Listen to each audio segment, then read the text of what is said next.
थी एक भारतीय संविधान सभा।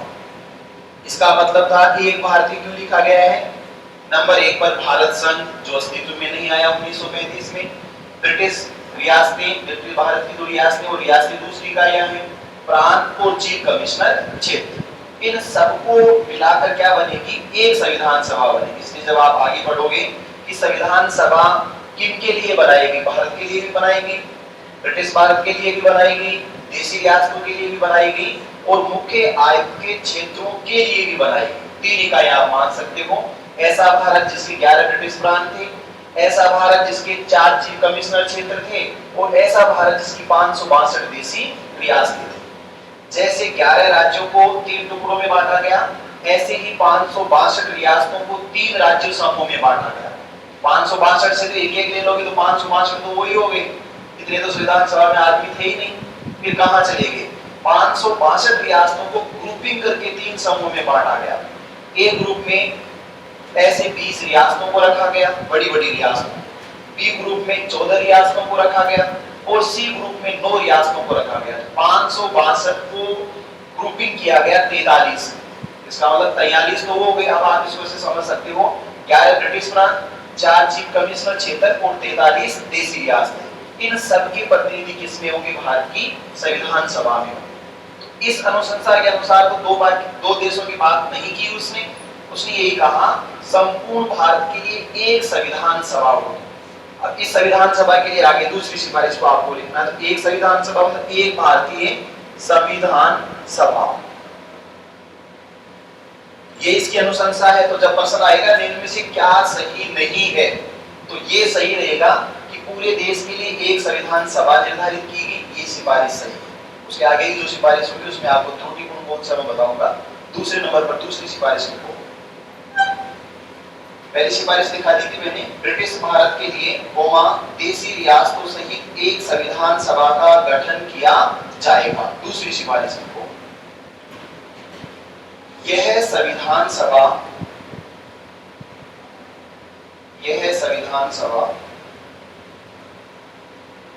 2 स्वरूपों में स्थापित होगी। यह संविधान सभा 2 स्वरूपों में स्थापित होगी। नंबर 1 लगाकर लिखो, यह संविधान सभा 2 स्वरूपों में स्थापित होगी। नंबर 1 इसमें लिखो, अंतरिम सरकार के रूप में, अंतरिम सरकार के रूप में, और नंबर 2 अंतरिम संसद के रूप में।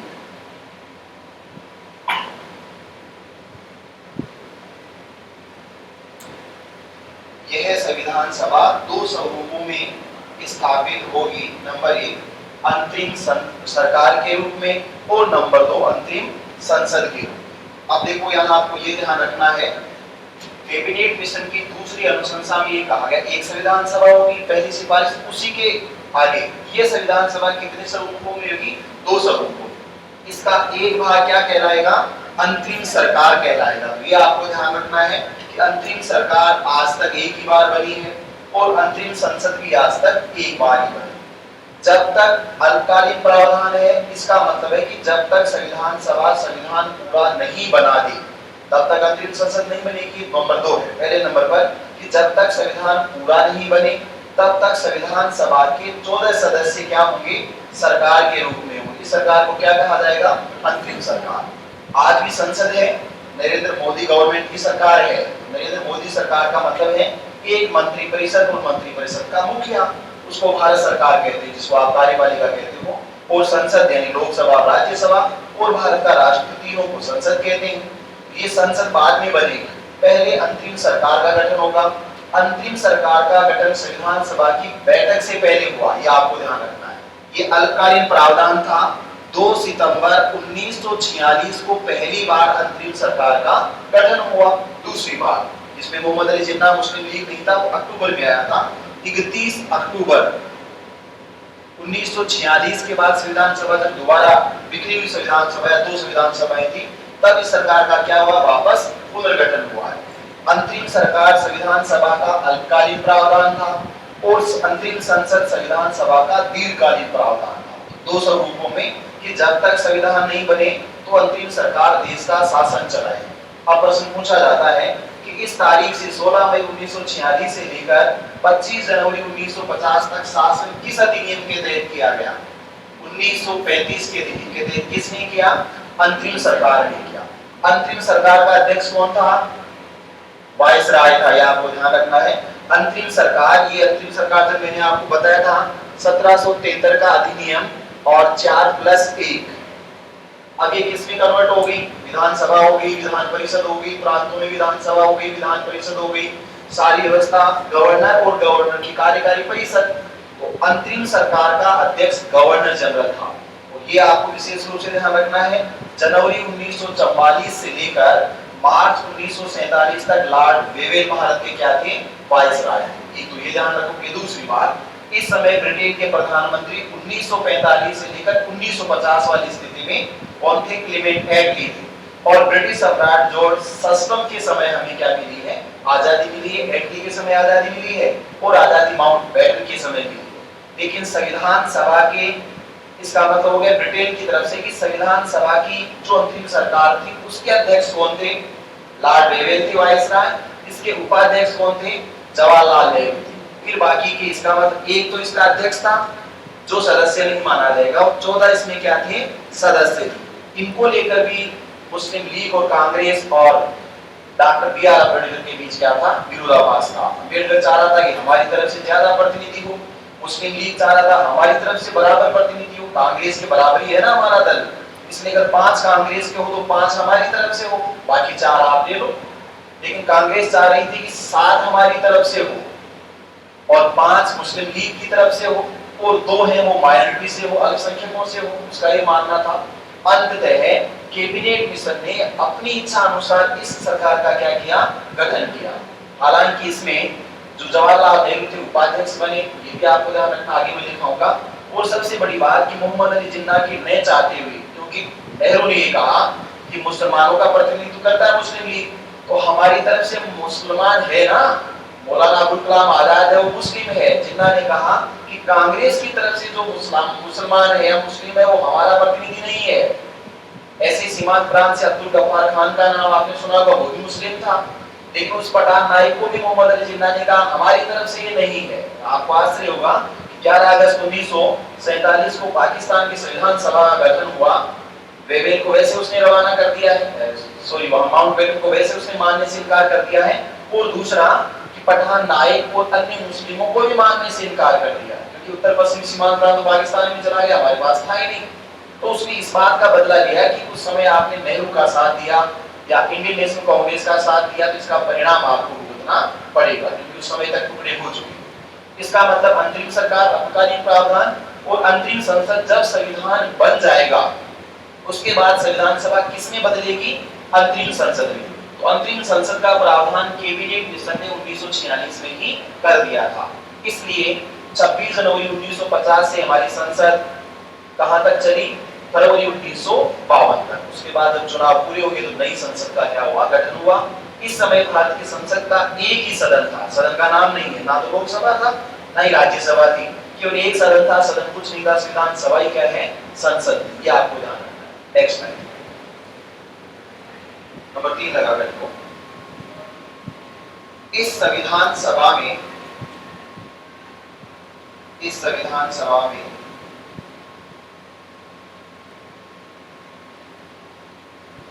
कुल सदस्य संख्या, इस संविधान सभा में कुल सदस्य संख्या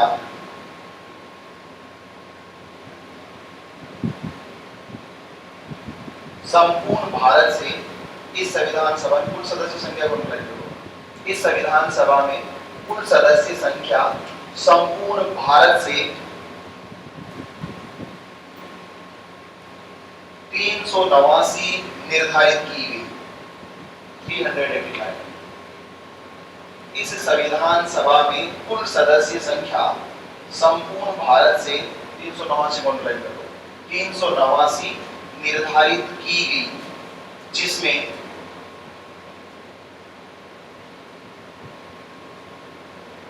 11 ब्रिटिश प्रांतों से, अलग अलग लाइन में लिख दो जिसमें डैश लगाकर, 11 ब्रिटिश प्रांतों से, एक एक लाइन में लिख दो, 11 ब्रिटिश प्रांतों से 292 सदस्य, एक लाइन में। फिर दूसरी लाइन में 4 मुख्य आयुक्त के क्षेत्रों से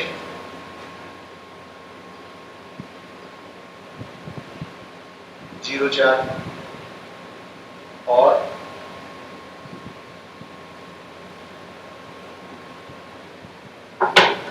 यहां देखो 43 देसी राज्यों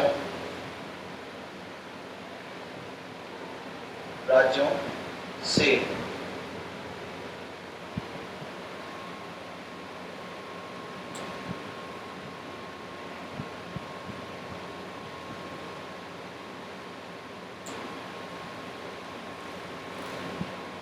इस विधानसभा में कुल सदस्य संख्या 300, संपूर्ण भारत से 389 होगी। 3 ग्रुप होंगे। नंबर 1 11 ब्रिटिश प्रांतों से 292, लिखिए पीछे सबने 292 सदस्य। 4 मुख्य आयुक्तों के क्षेत्र से, हर क्षेत्र से एक ही प्रतिनिधि होगा, 4 होंगे। और 43 देशी राज्यों से कितने होंगे? 93 सदस्य होंगे। ऐसे करके कुल 389 सदस्य होंगे। अब यहाँ आपको ये ध्यान रखना है, एक भारतीय विधानसभा होगी। दूसरे नंबर पर इसके 2 स्वरूप होंगे, एक अंतरिम सरकार के रूप में जो 2 सितंबर 1946 को बनी, दूसरा अंतरिम संसद के रूप में जब संविधान सभा का काम पूरा हो गया तब संविधान सभा किसमें बदल गई? अंतरिम संसद में। तीसरी सिफारिश कुल सदस्य संख्या 389 होगी, ये पहले से ही तय है, इसी के अनुसार आगे संविधान सभा चली थी। 292 कहां से होंगे? 11 ब्रिटिश प्रांतों से। प्रांतों के नाम मैंने लिखा दिया आपको। 4 मुख्य निर्वाचन या मुख्य आयुक्तों के जो क्षेत्र हैं वहां से 4 प्रतिनिधि होंगे। एक जो है कर्नाटक का कोडगु या कुर्ग है, एक दिल्ली है, एक अजमेर मेरवाड़ा है, बलूचिस्तान है। इन 4 क्षेत्रों से, हर क्षेत्र से एक एक प्रतिनिधि होगा। जैसे 11 ब्रिटिश प्रांतों से प्रतिनिधि होंगे, ऐसे 4 क्षेत्रों से होंगे। लेकिन जो शेष हैं वो देशी रियासतों से प्रतिनिधि किस आधार पर होंगे? ये देशी रियासतों का जो राजा है वह राजा संविधान सभा की जो वार्तालाप कमेटी बनेगी उस कमेटी से बातचीत करने के बाद तय करेगा। इसलिए कुछ राजाओं ने अपने तरफ से प्रतिनिधियों को मनोनीत किया, कुछ राजाओं ने अप्रत्यक्ष रूप से निर्वाचित किया और कुछ राजाओं ने, जैसे आज चुनाव होते हैं वार्ड पंच के, वैसे चुनाव करवाए जिसमें जोधपुर का राजा भी शामिल है। इसका मतलब अलग अलग रियासतों में प्रत्यक्ष निर्वाचन भी था, अप्रत्यक्ष निर्वाचन भी था और मनोनयन की पद्धति भी स्वीकार की। इसमें नंबर ज्यादा किसका है? निर्वाचन का है। ये भी निर्वाचन तो अधिकांश निर्वाचित थी संविधान सभा और आंशिक रूप से मनोनीत भी थी। 93 पूरे मनोनीत नहीं थे, परंतु उसमें से ज्यादातर नॉमिनेटेड थे। उनमें प्रत्यक्ष निर्वाचन भी था, परंतु मनोनयन की पद्धति में आंशिक उसको माना जाएगा। ये आपको कि संविधान सभा की ऑप्शन नंबर 1 प्रत्यक्ष रूप से निर्वाचित, ऑप्शन नंबर 2 सार्वभौमिक 10 मताधिकार पर निर्वाचित, ऑप्शन नंबर 3 अधिकांशतः अप्रत्यक्षतः निर्वाचित और अंशतः मनोनीत, ऑप्शन नंबर 4 प्रत्यक्ष रूप से निर्वाचित और अप्रत्यक्ष रूप से निर्वाचित, तीसरा ऑप्शन अधिकांशतः अप्रत्यक्ष रूप से निर्वाचित और आंशिक रूप से मनोनीत सदस्यों वाली क्या थी? संविधान सभा। नेक्स्ट, यहां तक समझ में आ गया आपको? नेक्स्ट देखो, चौथी सिफारिश, संविधान सभा का प्रत्येक सदस्य, प्रत्येक का मतलब 389, संविधान सभा का प्रत्येक सदस्य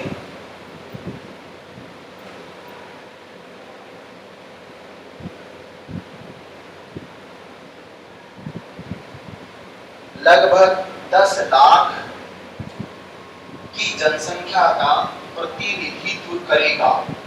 संविधान सभा का प्रत्येक सदस्य लगभग 10 लाख, अंडरलाइन कर दो 10 लाख, संविधान सभा का प्रत्येक सदस्य लगभग 10 लाख की जनसंख्या का प्रतिनिधित्व करेगा।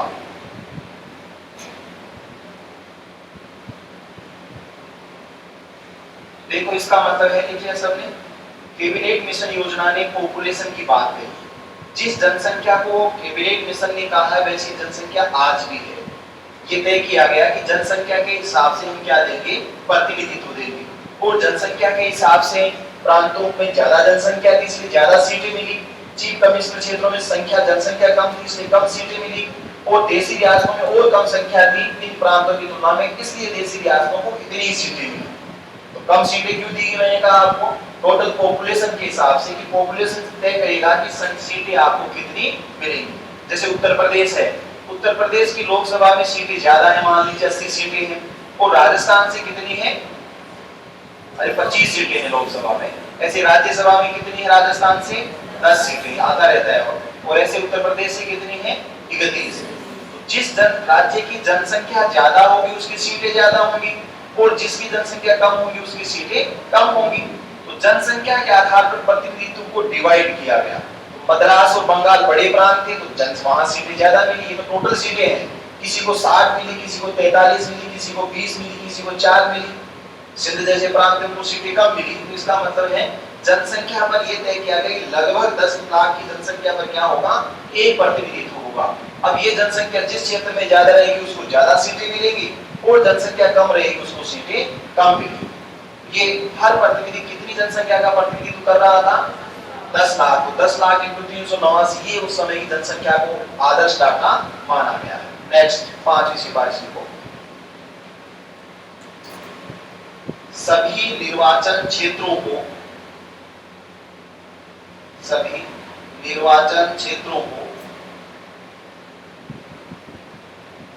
सभी निर्वाचन क्षेत्रों को 3 समूह में विभाजित किया जाएगा।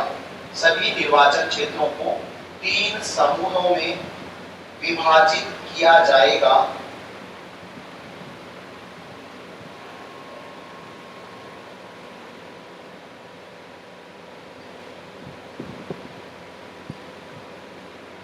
अर्थात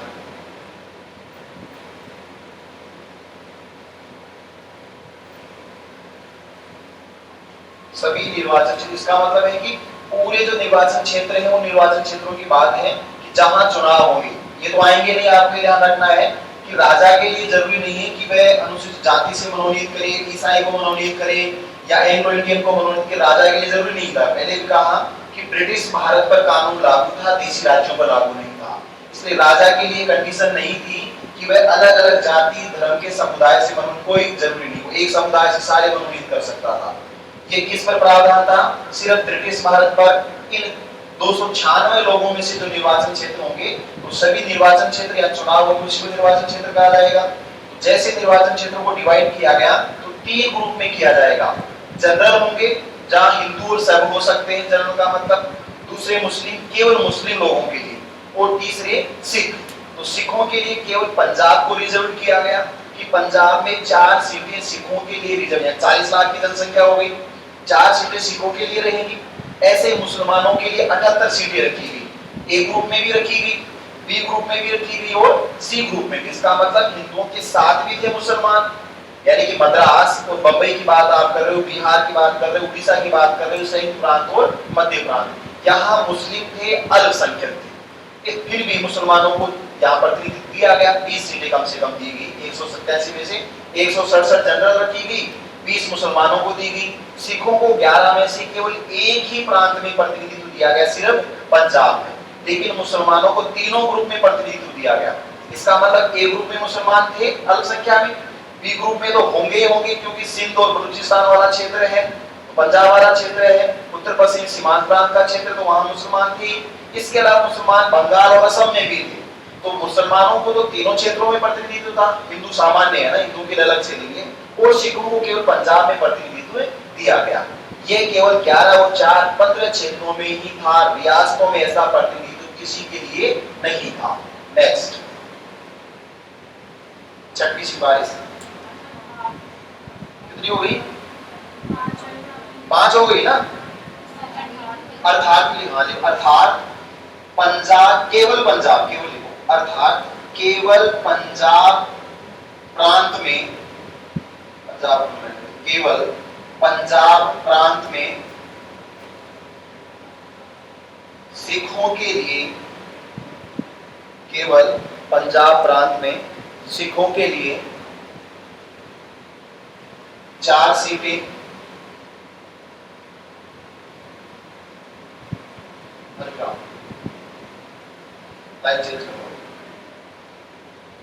ए, बी, और सी प्रांतों में, प्रांतीय समूह में, ए बी और सी प्रांतीय समूह में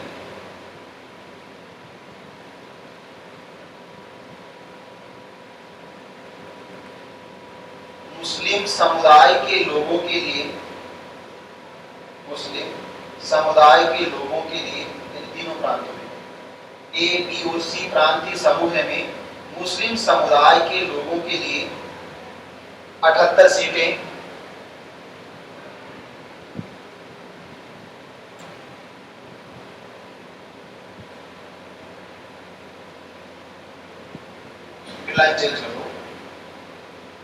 शेष तीनों प्रांतीय समूह में, शेष तीनों प्रांतीय समूह में सामान्य सीटें रखी गई। शेष तीनों प्रांतीय समूह में सामान्य सीटें रखी गई। इसका मतलब है कि 296 में से ये 82 सीटें मुसलमानों के लिए और सिखों के लिए थी, और रिमेनिंग सीटें किनके लिए थी? जनरल थी, जहां मुसलमान भी आ सकता है, सिख भी आ सकता है, ईसाई भी आ सकता है, एंग्लो इंडियन भी आ सकता है, हिंदू भी आ सकता है, कोई भी आ सकता है। तो जनरल सीटों का मतलब कोई भी चुनाव लड़ सकता है वहां से। इन सीटों पर केवल मुस्लिम समुदाय के लोग चुनाव लड़ेंगे, और यहाँ पर केवल पंजाब में केवल सिख ही चुनाव लड़ सकते हैं, बाकी जगह से सभी लोग चुनाव लड़ सकते हैं। तो संविधान सभा के अंतर्गत कैबिनेट मिशन ने निर्वाचन क्षेत्रों को कितने भागों में डिवाइड किया? 3 भागों में। उसमें प्रश्न आता है निर्वाचन क्षेत्र का भाग नहीं था, कैबिनेट मिशन के अनुसार निर्वाचन क्षेत्रों का भाग नहीं था। ऑप्शन नंबर 1 मुस्लिम, ऑप्शन नंबर 2 सामान्य, option number 3 Sikh, option number 4 ईसाई। ये आप ध्यान रखोगे, उस समय तो अलग अलग समुदायों को दिया गया था। अब महिलाओं के लिए सीटें रिजर्व नहीं है, अन्य लोगों के लिए सीटें रिजर्व नहीं है, केवल सामान्य सीट है, सामान्य से अनुसूचित जातियों के लिए जरूर रिजर्व है, बाकी मुसलमानों के लिए है और सिखों के लिए। केवल 2 ही समुदायों के लिए सीटें आरक्षित की गई। ये आपको ध्यान रखना है। नेक्स्ट 6वीं सिफारिश, अल्पसंख्यक, अल्पसंख्यक समुदायों के हितों की रक्षा हेतु, अल्पसंख्यक समुदायों के हितों की रक्षा हेतु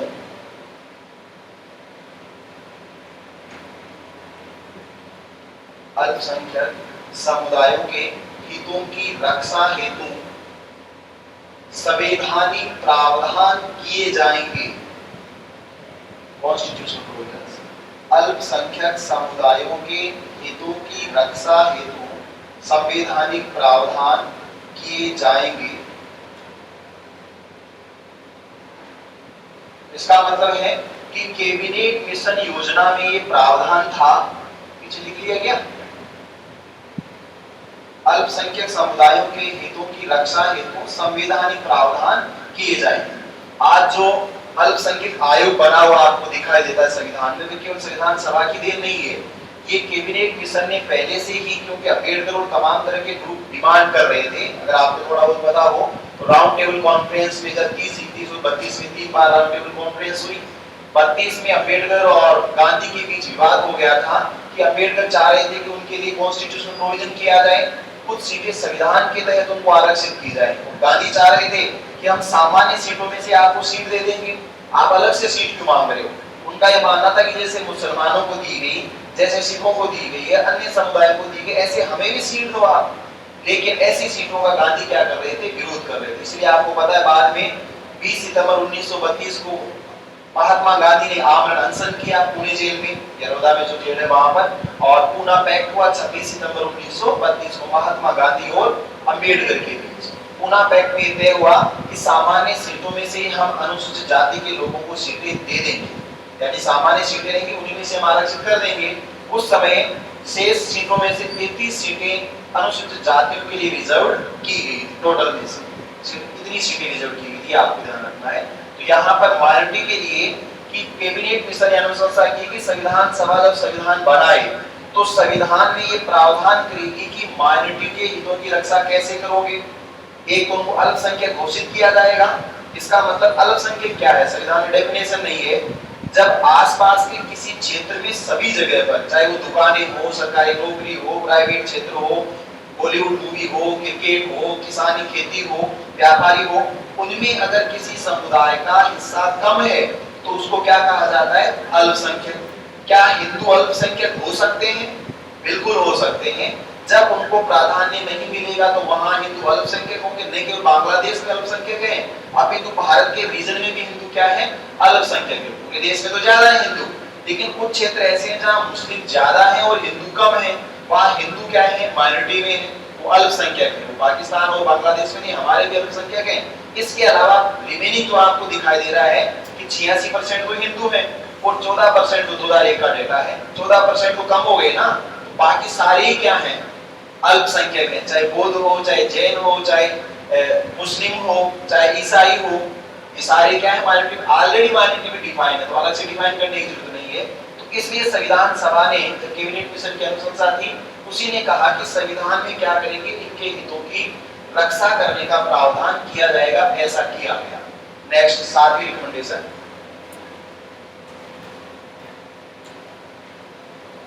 ग्यारह प्रांतों को 3 समूह में विभाजित किया गया। 11 प्रांतों को 3 समूह में विभाजित किया गया। 11 प्रांतों को 3 समूह में विभाजित किया गया, अर्थात लाइन चेंज कर दिया, अर्थात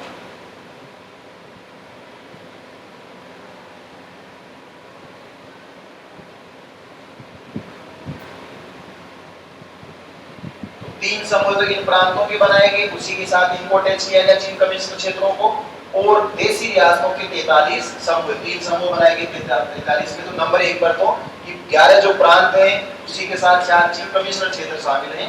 इनके 3 ग्रुप बनाए गए। पहली लाइन में लिखो, ए समूह है, ए ग्रुप, ए समूह है, ओब्लिक लगाकर लिखो, हिंदू बाहुल्य प्रांत, ये समूह है, फिर ओब्लिक ऐसे स्लेश, हिंदू बाहुल्य प्रांत, यानी ऐसे प्रांत जहां हिंदू क्या थे? ज्यादा थे। ये समूह है, ओब्लिक हिंदू बाहुल्य प्रांत, डैश डैश लगा के लिखो, मद्रास, बंबई, बिहार, उड़ीसा, मध्य प्रांत व संयुक्त प्रांत। ए समूह है, ओब्लिक हिंदू बाहुल्य प्रांत, डैश मद्रास 1, बंबई 2, बिहार 3, उड़ीसा 4, मध्य प्रांत और बराबर बोलते हैं इसको, मध्य प्रांत 5 और संयुक्त प्रांत 6। इसमें कितने समूह थे? 6 प्रांत किसमें आ गए? हिंदू बाहुल्य प्रांतों में आ गए। इसी के साथ पूर्व भी क्या है? इसमें शामिल है, ये आपको ध्यान रखना। मद्रास, बंबई, बिहार, उड़ीसा, मध्य प्रांत और संयुक्त प्रांत। फिर लिखो, नेक्स्ट लाइन चेंज करके किया ना इतना सबने। नेक्स्ट लिखो, बी प्रांत, बी समूह, बी समूह है, ओब्लिक मुस्लिम बाहुल्य प्रांत, बी समूह है, स्लेश मुस्लिम बाहुल्य प्रांत। इसमें लिखो, सिंध, पंजाब, उत्तर पश्चिमी सीमांत प्रांत। पूरा नाम लिखना आप, उत्तर पश्चिमी सीमांत प्रांत।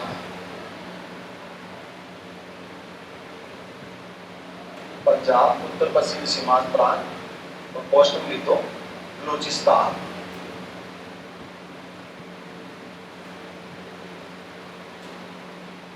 बी समूह है, ओब्लिक मुस्लिम बाहुल्य प्रांत, सिंध प्रांत जो बंबई से लगा हुआ था, पंजाब प्रांत और उत्तर पश्चिमी सीमांत प्रांत। 6 प्रांत तो किसमें थे? ए ग्रुप में थे।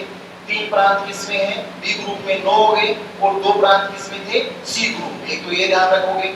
अब इसके अलावा बी ग्रुप में सिंध था मुस्लिम बाहुल्य, पंजाब 38% सिख थे, बाकी भी कौन थे? मुसलमान। तो बाहुल्य मुसलमानों का ही था। और उत्तर पश्चिमी सीमांत प्रांत, इसलिए आपको पता है पंजाब के क्या हो गए? टुकड़े हो गए। अगर सारे सिख ही होते तो पूरा पंजाब अपनी तरफ हो जाता, परंतु ऐसा नहीं हुआ, क्योंकि पंजाब में जो सिखों के अपनी तरफ वाले सिख थे वो ऐसा पंजाब पूरी पंजाब है, और जो मुसलमानों का चला गया वो कैसा पंजाब है? पश्चिमी पंजाब। अभी मैं बनाऊंगा, आपको मैं बताऊंगा वहां पर। और उत्तर पश्चिमी सीमांत प्रांत जो ऑलरेडी कहां था? पठानों का था और बलूचिस्तान का क्षेत्र। ये किसमें चलेगी? बी प्रांत में। नेक्स्ट लाइन, सी प्रांत या मुस्लिम बाहुल्य क्षेत्र। फिर से सी समूह है, सी समूह है ऑब्लिक मुस्लिम बाहुल्य प्रांत। हाँ चेंज कर दिया ना, ए प्रांत पूरा हो गया, बी भी पूरा हो गया। नेक्स्ट लाइन चेंज करके सी समूह है। 3 ग्रुप बताया ना मैंने, 11 प्रांतों के 3 ग्रुप थे। ए ग्रुप था जिसको हिंदू बाहुल्य प्रांत आप कह सकते हो, इसमें मद्रास, बंबई, बिहार, उड़ीसा, मध्य प्रांत और सिंध प्रांत थे। दूसरा जो बी समूह है जिसको मुस्लिम बाहुल्य प्रांत कह सकते हो, इसमें सिंध, पंजाब और उत्तर पश्चिमी सीमांत प्रांत थे। प्रांत की तीसरी लाइन में सी समूह है या मुस्लिम बाहुल्य डैश लगाकर बंगाल और असम। सी समूह है ऑब्लिक मुस्लिम बाहुल्य प्रांत डैश लगाकर बंगाल और असम। ये 3 प्रांतों के आपसे यहाँ पूछा नहीं जाएगा, लेकिन ग्रुपिंग पूछा जा सकता है आपसे। अब इस ग्रुप पर विवाद क्या था? जवाहरलाल नेहरू का ये मानना था, ये तो इसमें रिकमेंडेशन थी, विवाद क्यों होता है? नेहरू ने ये कहा कि जो कैबिनेट मिशन ये कह रहा है कि 3 ग्रुप होंगे, ये ग्रुप ऐच्छिक है। ऐच्छिक से जानते हो ना, चाहे तो आप लो चाहे नहीं लो, कोई सा चेंज कर सकते हो आप, विकल्प आपके पास। तो इस ऐच्छिक समूह को लेकर मोहम्मद अली जिन्ना ने ये कहा कि ये कंपलसरी है। अब अगर कंपलसरी है तो पाकिस्तान बनता है, और अगर ऐच्छिक है तो पाकिस्तान नहीं बनता है। इसका मतलब दोनों की अपनी इंटरप्रिटेशन है। जैसे आज मिस्र के साथ ऐसा ही वहां हुआ। मोहम्मद अली जिन्ना ने कहा कि कैबिनेट मिशन की जो अनुशंसा है वो ये कह रही है कि ग्रुप, भाई ग्रुप बनाए क्यों? मोहम्मद अली जिन्ना भी वकील था, नेहरू को कहा ग्रुप क्यों बनाए? ग्रुप इसलिए बनाए कि मुसलमान एक तरफ हो जाए, हिंदू एक तरफ हो जाए, इसलिए बनाए ना ग्रुप। जवाहरलाल नेहरू ने कहा कि ग्रुप तो बना दिए, लेकिन ग्रुप का हम क्या कर सकते हैं? अंत कर सकते हैं। मोहम्मद अली जिन्ना ने कहा अंत नहीं कर सकते। ये विवाद वापस कहां गया? ब्रिटेन गया। तो मैंने कहा ब्रिटेन जब आजादी देने लगा तब ब्रिटेन को पता चला कि इतनी आसानी से आजादी नहीं दे सकते आप। अपने को तो लग रहा था कि आजादी मिले, लेकिन जब आजादी आप दे रहे हो तो किसको? सरकार जो भारत सौंप कर किसको जाओगे? तय करके जाओगे ना। कल को आपके जाते पीछे से लड़ाई झगड़ा हो गया, सिविल वार हो गया, लोग मर गए तो क्या होगा? युद्ध भी तो हो सकता है। तो शांतिपूर्ण रूप से तरीके से सत्ता आप ट्रांसफर करो। वो ट्रांसफर कर नहीं पा रहे। क्यों नहीं कर पा रहे थे? क्योंकि मुसलमान इस बात को मानने से तैयार नहीं थे कि आप सत्ता कांग्रेस को देकर चले जाओगे। अगर आप ऐसा करोगे तो हम क्या करेंगे? विद्रोह करेंगे। ऐसा किया उन्होंने। जब विद्रोह किया तभी तो उनको कुछ मिला। गांव में कहा होता है ना, बोलने वाले के कुंबड़े लिख जाते हैं ना।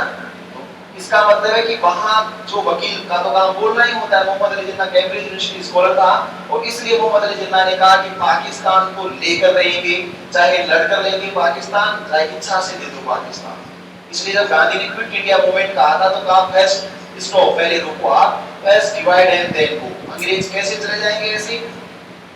और महात्मा गांधी ने कहा कि ईश्वर के लिए, लेकिन अंग्रेजों को भारत छोड़कर यहाँ से चले जाओ। तब मोहम्मद अली जिन्ना ने काउंटर स्लोगन दिया, उद्घोष किया कि पहले विभाजन करो और फिर जाओ यहाँ से। ऐसे जाने भी नहीं देंगे। सुना होगा ना आपने, बूढ़े आदमी कैसे मरने भी नहीं देते शांति से। वो मरने वाली ये स्थिति है कि जब मरणासन अवस्था हो तब भी लोग ये कहें बेटे पोते की संपत्ति कहाँ है, धन कहाँ गाड़ा था, कहीं पैसे छिपाए तो नहीं है। ऐसी स्थिति है ना। ब्रह्मा का काम सिर्फ जन्म देना है और विष्णु का काम पालन पोषण करना है, तीसरा तो महेश उसका काम ले जाना है, पृथ्वी को चलाता है ना। तो जीवन ऐसे जन्म लेता है, पालन करता है, और तीसरा 3 देवताओं ने बना रखे वैदिक लिटरेचर में। एक जन्म देगा, जिसको जन्म देगा दूसरा उसका पालन पोषण करेगा, और जो पालन पोषण करेगा तीसरा आदमी उसको क्या कर देगा? मार देगा। एक आदमी को मारते हो तो आप हत्यारे कहलाते हो, बहुत से लोगों को मार देते तो सामूहिक नरसंहार करने वाले आप विनाशक, उठाशक, राशक सहज कहलाते हो। और जब आप सबको मार देते हो तो आप क्या बन जाते हो? भगवान बन जाते हो। ये है ना ईश्वर की डेफिनेशन। एक को मारने वाला तो आपने कहा हत्यारा है, बहुतों को मारने वाला दस्यु लुटेरा है, नरसंहारक है। वो जो पूरी दुनिया में हर आदमी और महिला को मारता है वो क्या है? भगवान। ईसा मसीह मारता है तो भगवान है। अगर पैगंबर साहब मारता है तो भी भगवान है। अगर यहूदियों में मारा जाता है जस्तुत भगवान है। सिख मरते हैं तो गुरु गोविंद सिंह भी भगवान है। और अगर हिंदू मरते हैं तो बहुत से देव जो हैं वो भगवान देव देवतियां है ना, अलग अलग देवियां हैं, देव हैं। जहां भी आपकी मृत्यु होगी तो उसका जो भी पालक पोषक होगा वो तब भगवान होता है, ऐसे भगवान नहीं बनता। जैसे राम रहीम के भी धीरे धीरे है ना भगवान बन जाएंगे ना। मेरे दोस्त से कहा, मैंने कहा ये भगवान पहले जन्म लेते थे अब भी लेते हैं? नहीं नहीं अब भी लेते हैं। मैंने कहा ये तो मैंने देखा कि हनुमान जी जन्म ले रहे हैं, कि राम जन्म ले रहे हैं और कृष्ण भगवान जन्म ले रहे हैं, हर साल ही जन्म लेते हैं। और इतने हर साल जन्म लेते हैं तो जाते कहाँ हैं? पहला बर्थडे बनाया, दूसरा बर्थडे तो मिलता तो नहीं मेरे को, इतने तो मेरे को ही हो गए जन्मदिन देखते हुए। 36-37 साल हो गए तो इतने 36-37 राम तो मिलने चाहिए थे मुझे, इतने हनुमान जी मिलने चाहिए थे, इतने कृष्ण मिलने चाहिए थे, मिलने तो चाहिए थे। जन्म होता है तो उसने कहा ऐसे नहीं जन्म लेते, आप मान रहे ऐसे नहीं लेते, ऐसे लेते हैं जन्म। जैसे आसाराम बापू है, राम रहीम है, ओम बना है, ऐसे है ना बात करना उद्देश्य, ऐसे जन्म लेते वर्षों के बाद। ये तो आज हम सोच रहे हैं कि साहब ओम बनना क्या है या ये क्या है वो क्या है, जो भी 500 साल के बाद इनका क्या असर होगा? ये देवता होंगे, जैसे कबीरपंथी हैं, वैष्णव हैं, सेव, ये सब क्या होंगे? भगवान बन जाएंगे ना। 500 सालों के बाद आज जो लिख रहा है ना, मैं तो लिख रहा हूँ संविधान के बारे में और दूसरा आदमी लिख रहा है आसाराम बापू ने कैसे कैसे संघर्ष किया, उनके कितने कितने विरोधी थे, उन्होंने कैसे उसको जेल में फंसाया। षड्यंत्र होता है ना, भगत सिंह के साथ कॉन्स्पिरेसी की, ऐसे ही राम रहीम के साथ षड्यंत्र हुआ। मेरा एक फिजिक्स में दोस्त है कनाडा में रहते ज्यादातर, उसका ये मानना है कि राम रहीम को इन हिंदुओं ने मिलकर एक षड्यंत्र के तहत फंसाया है। वरना ही जो गॉड में भगवान है और मैं उनको पूजा करता हूँ, जिंदा भगवान ना, ये उसकी आस्था का विषय है। वो सब ये मानते हैं कि तो भगवान को सुनने के लिए तैयार नहीं, इतने डेरे बना रखे हैं, सच्चे सौदे वहां जाकर के वो अच्छी व्यवस्था है। बूढ़े आदमी और महिलाएं काम कर रहे हैं, लोगों का कल्याण हो रहा है, सब चीजें ठीक है, इसलिए वो कहना भगवान है। तो 500 साल बाद अपन तो रहेंगे ही नहीं। 500 साल बाद जो हिस्ट्री रीराइट होगी, पढ़ाई जाएगी, उसमें यही पढ़ाया जाएगा कि मान लो यहाँ खड़ा होकर कोई पढ़ा रहा होगा कि भगवान राम रहीम है ना, ऐसे गुरु भी सिखों के लिए कोई पढ़ा रहा होगा ओम बना, ऐसे देवता थे जिनकी मोटरसाइकिल से सबका क्या हो जाता था, कल्याण हो जाता था। हिस्ट्री पढ़ो, काउंटर करने वाले तो कह रहे हैं कि मोटरसाइकिल से मरा है, जो भी स्थितियां उनकी, लेकिन अब तो सब जगह मिल रहा है ना, बसों में ओम बना की जय हो, श्री ओम बना जो भी है, तो वो गॉड बन जाएगा। 200-300 साल के बाद गांधी में से तो गॉड है, जगह जगह मूर्तियां हैं, माला पहना रहे हैं, लोग आरती भी कर रहे हैं, अम्बेडकर की, गांधी की, भगत सिंह की, सब चीजें है ना, लोग उनकी तरह भगवान की तरह बनते भी हैं। मूछें बढ़ाना, साफा पहनना या मालाएं पहनना, ये गॉड की लक्षण है। यहाँ पर भी क्या है, ऐसे मोहम्मद अली जिन्ना ने कहा कि इसका मतलब मेरे हिसाब से इंटरप्रिटेशन ये है। जब कैबिनेट मिशन के पास विवाद गया तो कैबिनेट मिशन क्या करे, क्योंकि कैबिनेट मिशन ने पहले बार था कि समझौता हुआ ही नहीं है, समझौता नहीं हुआ तो उसने यही कहा कि इसका मतलब कंपलसरी है। अब कंपलसरी का मतलब क्या है, हिंदू अलग रहेंगे और मुसलमान अलग रहेंगे, यही था। इसके साथ साथ ये भी था कि जैसे ये कहा कि ग्रुप कंपलसरी है तो रियासतों ने कहा हमारे भी कितने ग्रुप हैं, 3 ग्रुप हैं, तो हम भी क्या हैं, कंपलसरी है ना। तो हम चाहे तो पाकिस्तान में मिलेंगे जब पाकिस्तान बन गया, और चाहे तो भारत में मिलेंगे, और चाहे तो किसी में नहीं मिलेंगे। हमारा भी अलग से देश होगा ना। हालांकि अलग अधिकांश रियासतों को मध्य अगस्त तक सरदार पटेल ने एकत्रित कर लिया था, परंतु फिर भी जूनागढ़ का जो प्रश्न था, हैदराबाद का जो प्रश्न था और जम्मू कश्मीर का प्रश्न था, उन्होंने तो ऑलरेडी घोषणा कर दी थी। यहाँ तक कि राजस्थान प्रांत में था नहीं, राजस्थान तो रियासतों में था। राजस्थान में भी छोटी छोटी 5-6 रियासतें थी, उन रियासतों से 11 प्रतिनिधि भेजे थे संविधान सभा में। जोधपुर ने भी कहा हम तो पाकिस्तान में मिलेंगे, जोधपुर उधर पड़ता है ना पूरा बेल्ट भारत के बलूचिस्तान की तरफ, इसलिए उन्होंने कहा पाकिस्तान में मिलेंगे। ये उनकी घोषणा है रिटन डॉक्यूमेंट्स। इस तरह से ग्रुप बनाए गए, जैसे प्रांतों के 3 ग्रुप बनाए गए, ऐसे ही 562 रियासतों के 3 ग्रुप बनाए गए। नेक्स्ट लाइन में लिखो, 562 देसी रियासतों को भी, अगली सिफारिश नहीं, इसी का हिस्सा है 7वीं का ही, 562 प्रश्न आया गया कितनी रियासतें हैं ना, 562 सरकार की रिपोर्ट के अनुसार 562 देसी रियासतों को भी 3 समूह में विभाजित किया गया।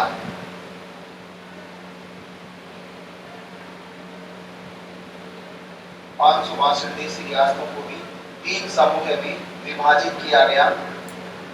यहां से भी देखो, ए समूह है 20 रियासतें, बी समूह है 14 रियासतें और सी समूह है 9 रियासतें। ए समूह में 20 रियासतें, बी समूह में 14 रियासतें और सी समूह में 9 रियासतें।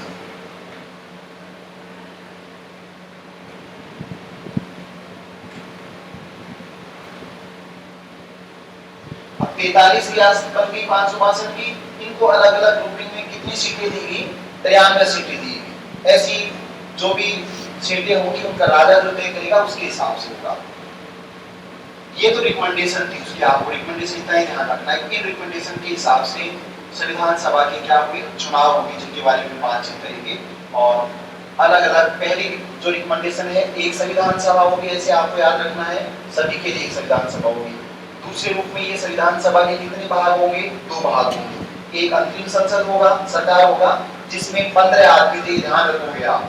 14 मंत्री थे, जिसमें जवाहरलाल नेहरू क्या था? प्रधानमंत्री। जिसका वास्तविक नाम क्या था? उपाध्यक्ष था। ये आप ध्यान रखना। जवाहरलाल नेहरू को विदेश मामले दिए गए, ऐसे तो विदेश मंत्री होना चाहिए था, विदेश मंत्री कोई नहीं था। ये आपको ध्यान रखना, विदेश मंत्री नहीं था इसमें। आज जितने मंत्री वैसे नहीं, 14 मंत्री बनाए गए, उसमें से जवाहरलाल नेहरू उपाध्यक्ष थे और विदेश मामलों के राष्ट्रमंडल के क्या थे? मंत्री थे। ऐसे सरदार वल्लभ भाई पटेल गृह मंत्री थे, उनका ये काम था। ऐसे लियाकत अली वित्त मंत्री थे, उनका ये काम था। ऐसे जोगेंद्रनाथ मंडल विधि मंत्री थे, उनका ये काम था। ऐसे होमी जहांगीर भाभा को खान और बंदरगाह मंत्री बनाया गया, अलग अलग अभी दिखाऊंगा आपको। ऐसे 14 तो मंत्री थे नेहरू सहित, और एक इसका क्या था? अध्यक्ष था, जो आपको आगे दिखाऊंगा, वह लॉर्ड वेवेल था। ये आपको ध्यान रखना है। अंतरिम संसद ये है 26 जनवरी 1950 से संसद के रूप में कन्वर्ट, और एक बार ही ऐसा हुआ है। दीर्घकालीन प्रावधान, अल्पकालीन प्रावधान। तीसरी रिकमेंडेशन, एक संविधान सभा होगी, 2 समूह होंगे। इस संविधान सभा में सदस्य कितने होंगे? 389 होंगे। 11 ब्रिटिश प्रांत थे उस समय, 292 सदस्य होंगे। 4 मुख्य आयुक्त क्षेत्र माने गए, 6 थे। 2 में विधानसभा और विधान परिषद नहीं, जिससे उनका प्रतिनिधित्व हो नहीं सकता था। इन चारों में विधान परिषदें थी, आपको ध्यान रखना है। इसलिए चारों से निर्वाचन होना था, एक एक से। और 43 जो 562 रियासतें थी, उनके 3 ग्रुपों में 43 देशी राज्य बनाए गए, जिनसे 93 सीटें या 93 प्रतिनिधि आने थे। ऐसे करके टोटल 389 आए। कितने वो बात की बात है, यहाँ तक आप पूछकर कितना ध्यान रखना, चुनाव होगी तभी आएंगे ना प्रतिनिधि। तो ऐसे 389, 292, 4 और 93, इस तरह से टोटल 389 है। चौथी रिकमेंडेशन है कि प्रत्येक सदस्य 389 में से, प्रत्येक का 389, हर सदस्य कितनी जनसंख्या को रिप्रेजेंट करेगा? 10 लाख की जनसंख्या को। निर्वाचन क्षेत्रों कितने भागों में बांटा गया? 3 भागों। सामान्य, हिंदू और अनुसूचित जाति, ये आपको ध्यान रखना है।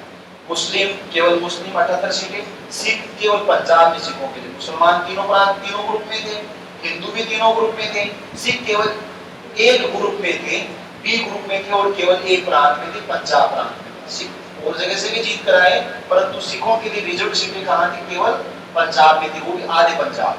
इसके बाद अल्पसंख्यक समूहों के लिए, समुदायों के लिए कैबिनेट मिशन ने संवैधानिक संरक्षण की बात कही। उसी का परिणाम आज जो आप आरक्षण वगैरह जो व्यवस्था देख रहे हो, महिला आयोग, तमाम तरह के आयोग है, इसी का परिणाम है। इसके बाद है अल्पसंख्यक, 7वीं है प्रांतीय और रियासतों के 3-3 समूह बनाए गए। प्रांतीय समूह, पहला प्रांतीय समूह है हिंदू समूह कहलाता है, हिंदू ज्यादा थे। मद्रास, बंबई, बिहार, उड़ीसा, मध्य प्रांत और संयुक्त प्रांत। इसमें आपका दिल्ली भी आ गया, अजमेर मेरवाड़ा भी आ गया, कुर्ग भी आ गया। ये आपको एक क्षेत्र कहाँ आ गए? एक ग्रुप में आ गए। एक ही बचा चीफ कमिश्नर क्षेत्र में, तो 4 लिखा है ना यहाँ पर, 4 में से 3 इसमें आ गए। एक कहाँ चला गया? बी ग्रुप में, सी में कोई भी चीफ कमिश्नर प्रांत बचा ही नहीं था। 3 1 4 में से पूरे में 6 हो गए। बी ग्रुप में सिंध आ गया, पंजाब आ गया, उत्तर पश्चिमी सीमांत प्रांत आ गया, और बलूचिस्तान मुख्य आयुक्त का क्षेत्र आ गया। 4 क्षेत्र हो गए और 2 प्रांत हो गए। सी जो ग्रुप था उसमें क्या है? कहाँ गया सी ग्रुप? कहाँ है? सी ग्रुप में 2 प्रांत, असम और बंगाल प्रांत। ऐसे ही 3 ग्रुप रियासतों के बनाए गए। ए ग्रुप में सबसे ज्यादा रियासतें रखी, लेकिन प्रतिनिधित्व कम थी। बी ग्रुप में 14 रियासतें रखी गई, और सी ग्रुप में 9 रियासतें रखी। समूह है, जैसे 20, 30, 40, 50 रियासतों को मिलाकर एक क्षेत्र बनाया गया। जैसे राजस्थान तो बहुत बड़ा था, 37 रियासतें, लेकिन उनको जब विभाजित किया गया तो 4 और 5 रियासतें बची, पूरे को सामूहिकरण कर ली। इस माध्यम से संविधान सभा के लिए कैबिनेट मिशन ने रिकमेंडेशन, ये उनका था, एक लाइन और रिकमेंडेशन नहीं, वैसे दो लाइन आगे। संविधान सभा में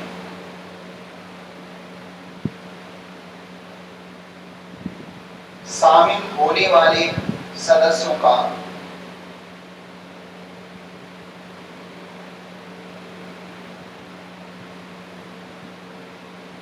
संविधान सभा में शामिल होने वाले सदस्यों का स्वरूप अधिकांशतः अप्रत्यक्ष निर्वाचित, अधिकांशतः अप्रत्यक्ष निर्वाचित, संविधान सभा में शामिल होने वाले सदस्यों का स्वरूप अधिकांशतः अप्रत्यक्ष निर्वाचित और आंशिक रूप से मनोनीत था, और आंशिक रूप से मनोनीत था।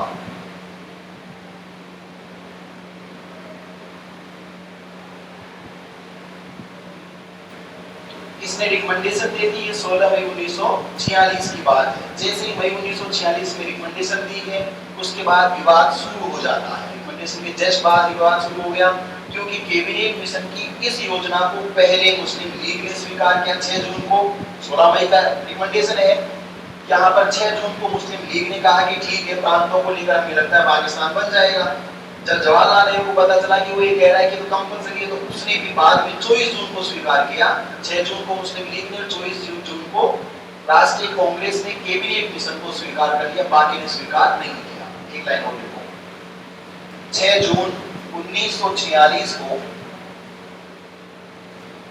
6 जून 1946 को मुस्लिम लीग ने, 6 जून 1946 को मुस्लिम लीग ने, 6 जून 1946 को मुस्लिम लीग ने और 24 जून 1946 को, और 24 जून 1946 को भारतीय राष्ट्रीय कांग्रेस ने, 24 जून 1946 को भारतीय राष्ट्रीय कांग्रेस ने कैबिनेट मिशन के प्रस्ताव को, 6 जून 1946 को मुस्लिम लीग ने और 24 जून 1946 को भारतीय राष्ट्रीय कांग्रेस ने कैबिनेट मिशन के प्रस्ताव को स्वीकार कर लिया।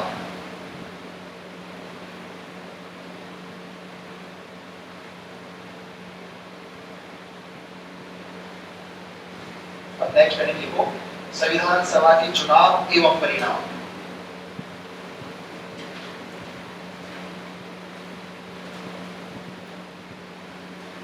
संविधान सभा के निर्वाचन एवं परिणाम।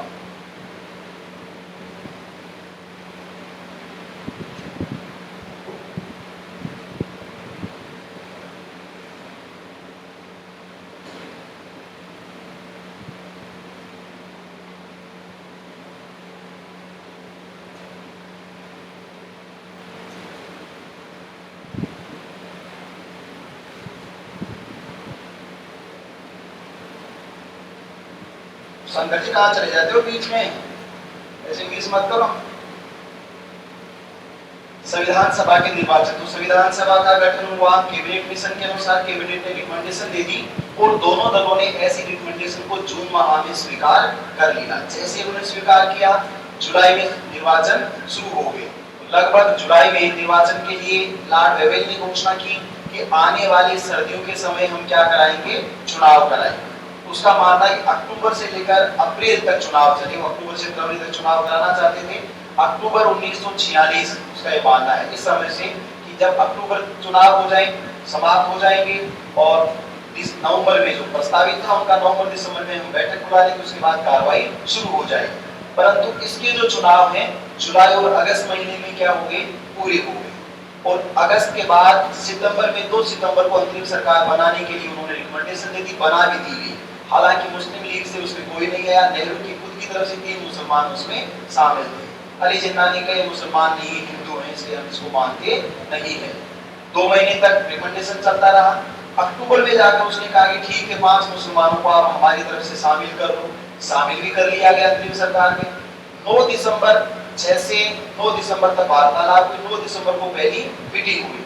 9 दिसंबर को मोहम्मद अली जिन्ना ने कहा कि कोई भाग नहीं लेगा।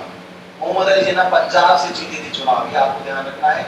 लेकिन मोहम्मद अली जिन्ना अंतरिम सरकार में कोई मंत्री नहीं थे, क्योंकि वो अगर खुद ही शामिल हो जाएगा तो विवाद ही खत्म हो जाएगा ना। अपनी तरफ से तो आदमी भेज दो, पीछे से हल्ला करते रहो, भाई बाकी तो क्या पता हल्ला करे कि नहीं करे, नेहरू से मिल जाए, पटेल से मिल जाए, उसको कोई लालच दे दे, भाई तेरे को कुछ बना देंगे। इसलिए जिन्ना अंदर नहीं गया, जिन्ना बाहर बैठकर हल्ला करता था। इसलिए जिन्ना ने कहा नहीं भाग लेंगे। इस बात से एक व्यक्ति खपा हुआ कि जब भाग नहीं लोगे तो रिजाइन करो ना सरकार से। किसी ने रिजाइन नहीं किया। 5 में से सिर्फ एक व्यक्ति लिया खतरे ने कहा कि मैं छोड़ता हूं इंडियन नेशनल कांग्रेस और अंतिम सरकार में रहूंगा ही नहीं। बाकी 4 लोगों को मोहम्मद अली जिन्ना ने कहा कि सरकार में रहो, संविधान सभा में मत जाओ। ऐसे कैसे हो सकता है? ऐसा ही हुआ, वो गए नहीं। बार-बार नेहरू ने कहा भाई रिजाइन करो ना अगर आप रहना ही नहीं चाहते। नेहरू ने कहा कि 9 दिसंबर को, जब 8 दिसंबर को लास्ट वार्ता हुई, 9 दिसंबर को संविधान सभा की बैठक होगी, चाहे मोहम्मद अली जिन्ना और मुस्लिम आए या नहीं आए, संविधान सभा होकर रहेगी। और वहां पर लॉर्ड वेवेल ने नेहरू से बातचीत की और एचवीआर आइंगर का नाम सुना होगा, जो संविधान सभा का सचिव था, या आपको ध्यान सेक्रेटरी था। एचवीआर आइंगर ने इन्विटेशन कार्ड जारी कर दिए कि 9 दिसंबर 1946 को केंद्रीय हॉल, जिसको संविधान सभा का हॉल भी कहते हैं, 11 बजे संविधान सभा के जितने सदस्य निर्वाचित होंगे, इतिहास से एक भी प्रतिनिधि नहीं था, जितने सदस्य निर्वाचित होंगे उनको सादर हम आमंत्रित करते हैं। और 207 सदस्य वहां पर पहुंच गए, जिन्होंने 9 दिसंबर 1946 को रजिस्टर में क्या की, अटेंडेंस की, हस्ताक्षर किए कि वो आगे। उसके बाद जैसे आते गए वो हस्ताक्षर करते गए। तो यहाँ संविधान सभा के जो चुनाव है कैबिनेट मिशन के अनुसार हुए। चुनाव का मतलब है 296 क्षेत्रों के चुनाव, रियासतों के लिए इसमें शामिल नहीं है। देखो इसमें भाई, कैबिनेट प्रस्ताव के अनुसार, कैबिनेट प्रस्ताव के अनुसार जुलाई अगस्त,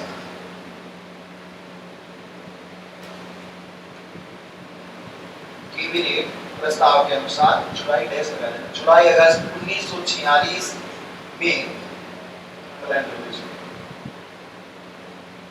पर्सन आएगा तो वहां जुलाई 1946 उतरा जाएगा, ये ध्यान रखना। दोनों महीने में चुनाव है। जुलाई अगस्त 1946 कैबिनेट प्रस्ताव के अनुसार जुलाई अगस्त 1946 में संविधान सभा की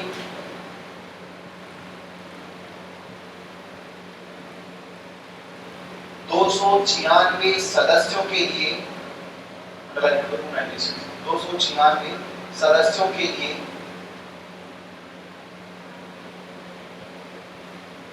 निर्वाचन संपन्न हुए। कैबिनेट प्रस्ताव के अनुसार जुलाई अगस्त 1946 में संविधान सभा के 296 सदस्यों के लिए निर्वाचन संपन्न हुए। नेक्स्ट लाइन,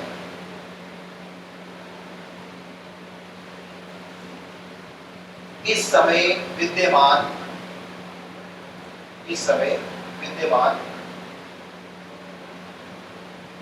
प्रांतीय विधानमंडलों, इस समय विद्यमान प्रांतीय विधानमंडलों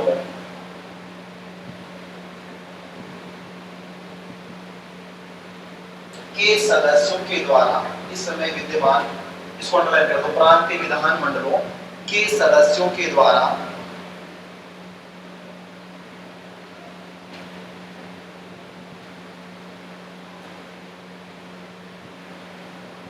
इस समय विद्यमान प्रांतीय विधानमंडल के सदस्यों के द्वारा अप्रत्यक्ष रूप से, अप्रत्यक्ष रूप से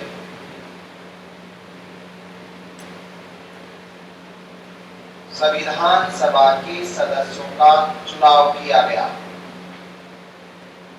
इस समय विद्यमान प्रांतीय विधानमंडलों के सदस्यों के द्वारा अप्रत्यक्ष रूप से संविधान सभा के सदस्यों का चुनाव किया गया।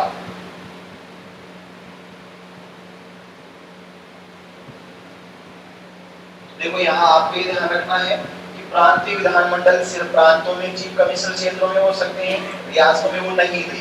तो 11 तो ब्रिटिश प्रांत और 4 चीफ कमिश्नर क्षेत्र। इस समय तो पाकिस्तान नहीं बना है, पाकिस्तान 14 अगस्त 1947 को बनेगा, संविधान सभा के टुकड़े होंगे बाद में। तो इस समय जो चुनाव हुए जुलाई अगस्त में हुए, और ये चुनाव अप्रत्यक्ष रूप से हुए। इन चुनाव में मतदाता कौन थे? आम जनता मतदाता नहीं थी। इसका मतलब उस समय जो भारतीय नागरिक थे 21 वर्ष के, 25 के, 30 के, उन्होंने वोट नहीं दिया। केवल जिन लोगों को प्रांतीय विधानमंडलों में चुना गया था, केंद्रीय सभा के लोगों ने वोट नहीं दिया, केंद्रीय विधानसभा के लोगों ने वोट नहीं दिया, केंद्रीय राज्य परिषद के लोगों ने वोट नहीं दिया।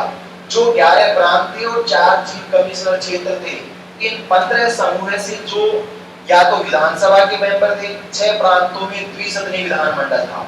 अगर विधानसभा होता तो मैं विधानसभा ही लिखा देता, ऑप्शन में आएगा।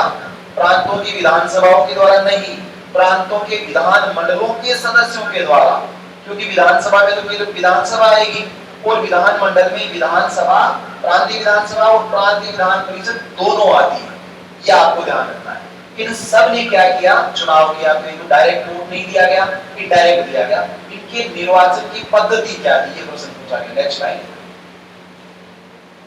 सदस्यों के निर्वाचन की प्रणाली, सदस्यों की निर्वाचन की प्रणाली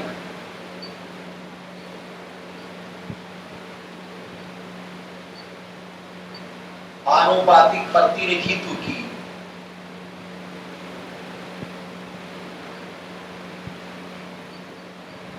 एकल संक्रमणीय आनुपातिक प्रतिनिधित्व की एकल संक्रमणीय मतदान पद्धति की सदस्यों के निर्वाचन की प्रणाली, यहां से अंडरलाइन कर दो, आनुपातिक प्रतिनिधित्व की एकल संक्रमणीय मतदान पद्धति की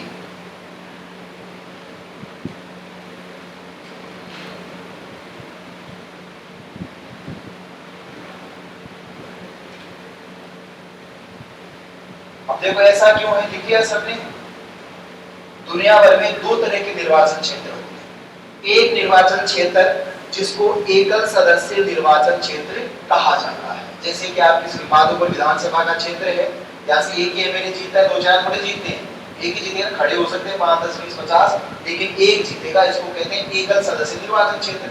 अगर इसी से कितने व्यक्ति जीते? 5 व्यक्ति जीते, जिसको क्या कहेंगे? बहुसदस्य निर्वाचन क्षेत्र। इस समय राज्य, जहां 6 राज्य हैं 28 में से, 6 राज्यों में 2 सदन होते हैं, विधानसभा, विधान परिषद। विधान परिषदों के जो निर्वाचन क्षेत्र उनको क्या कहा जाता है? बहुसदस्य निर्वाचन क्षेत्र कहा जाता है। ऐसे राज्यसभा के निर्वाचन क्षेत्रों को क्या कहा जाता है? बहुसदस्य निर्वाचन क्षेत्र कहा जाता है। राष्ट्रपति के चुनाव में ये पद्धति है, उपराष्ट्रपति के चुनाव में ये पद्धति है, राज्यसभा के चुनाव में भी क्या है? ये पद्धति है। ये आपको ध्यान रखना है। इसी पद्धति के तहत अनुपात में क्या होते हैं? चुनाव होते हैं, और वोट ट्रांसफर भी होते हैं, निर्धारित वोट नहीं मिलते हैं। बहुसदस्य निर्वाचन क्षेत्र, इसका मतलब मान लीजिए एक प्रांत था, प्रांत का नाम क्या था? मद्रास। आज की तारीख में मान लीजिए राज्यसभा के लिए एक प्रांत है जिसका नाम क्या है? राजस्थान। ठीक है, राजस्थान के गुना, इसलिए राजस्थान से राज्यसभा में कितने प्रतिनिधि जाते हैं?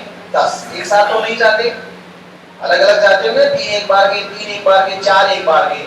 तो जब एक बार गए तो कितने गए? 3 गए। राजस्थान, पूरा राजस्थान एक सदस्य निर्वाचन क्षेत्र थोड़ा है, बहुसदस्य निर्वाचन क्षेत्र है। पूरे राजस्थान से इस बार जब चुनाव होंगे तो 3 प्रतिनिधि जाएंगे। अब 3 प्रतिनिधि जाएंगे तो वोट कौन देंगे? आप और हम तो देते नहीं, हमारे विधानसभा के सदस्य देते हैं। विधानसभा के सदस्य जो वोट देंगे उनके वोटों को अनुपात में डिवाइड किया जाएगा। सामान्य जिस दल का बहुमत उसकी सीटें ज्यादा मिलेगी। मान लीजिए आज कांग्रेस को 2 सीटें मिले तो एक प्रतिनिधि किसका जाएगा? बीजेपी का जाएगा, स्वाभाविक रूप से। ऐसा कैसे हो गया? ऐसा इसलिए हो गया कि बहुसदस्य क्षेत्र है। अब ऐसे ही जब मैंने कहा 296 प्रतिनिधि भेजने हैं, जैसे 4 चीफ कमिश्नर क्षेत्र तो एक लेकर सदस्य थे, वहां तो एक ही जाना है, कोई दिक्कत नहीं है। लेकिन जो 11 प्रांत है तो 11, 292 में 11 का भाग दोगे ना तो इतने बराबर आ जाएंगे, बराबर थोड़े होंगे।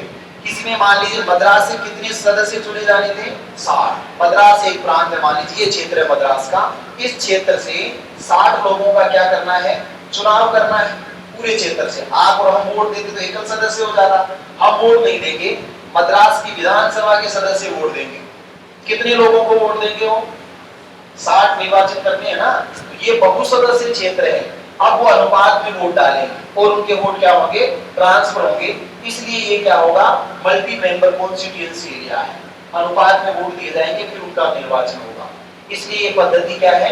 आनुपातिक प्रतिनिधित्व की एकल संख्या मत पद्धति से उन सदस्यों का क्या हुआ था? चुनाव हुआ था। ये आपको ध्यान रखना है। नेक्स्ट,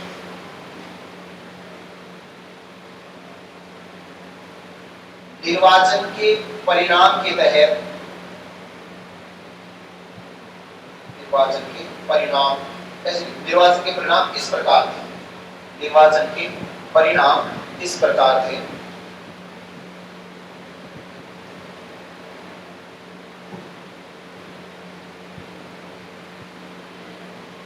मुस्लिम प्रतिनिधित्व,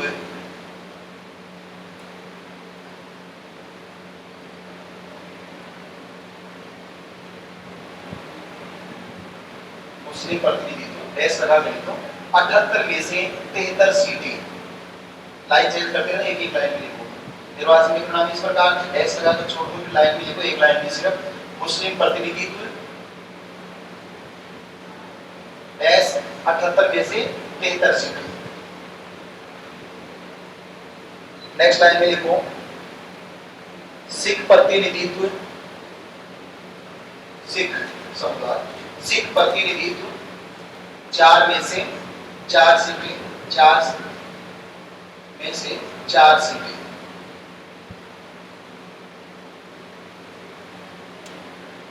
लिख दिया इतना। तीसरी लाइन में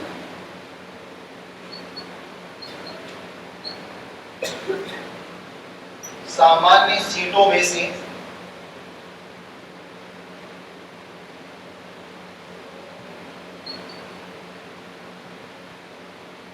सामान्य सीटों में से डैश 208 सीटें, सामान्य सीटों में से 208 सीटें भारतीय राष्ट्रीय कांग्रेस, भारतीय राष्ट्रीय कांग्रेस,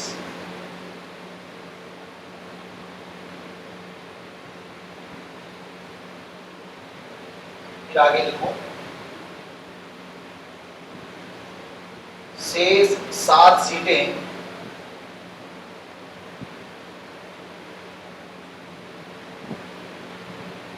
शेष 7 सीटें 7 राजनीतिक दलों को प्राप्त हुई। शेष 7 सीटें 7 राजनीतिक दलों को प्राप्त हुई। एक लाइन में लाइन चेंज करो, शेष 7 सीटें 7 राजनीतिक दलों को प्राप्त हुई। देखिए इतना।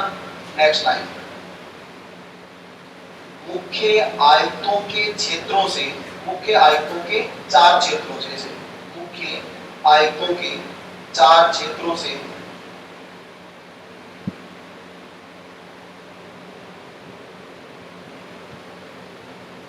डैश लगा दो, मुख्य आयुक्तों के 4 क्षेत्रों से डैश, दिल्ली से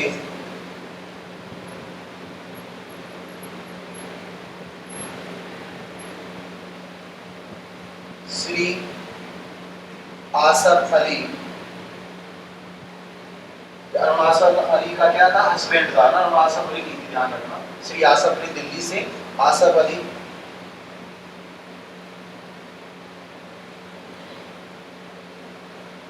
अजमेर डैश मेरवाड़ा, अजमेर मेरवाड़ से मुकुट बिहारी लाल भार्गव, दिल्ली से श्री आसफ अली कोमा अजमेर मेरवाड़ा से मुकुट बिहारी लाल भार्गव, कोमा कुर्ग से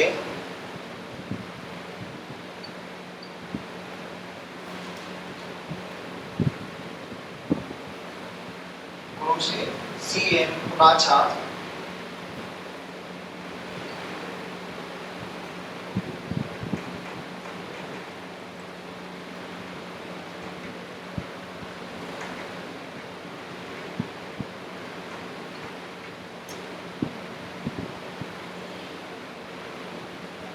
दिल्ली से श्री आशा वाली, अजमेर मेवाड़ा से मुकुट बिहारीलाल भार्गव, बाद में देश बंधु आया था। कुरुख से CM Poonacha, PUNCH CM Poonacha, और लिखो और बलूचिस्तान का प्रतिनिधित्व विवादास्पद होने के कारण स्वीकार नहीं हुआ, और बलूचिस्तान का प्रतिनिधित्व विवादास्पद होने के कारण स्वीकार नहीं हुआ।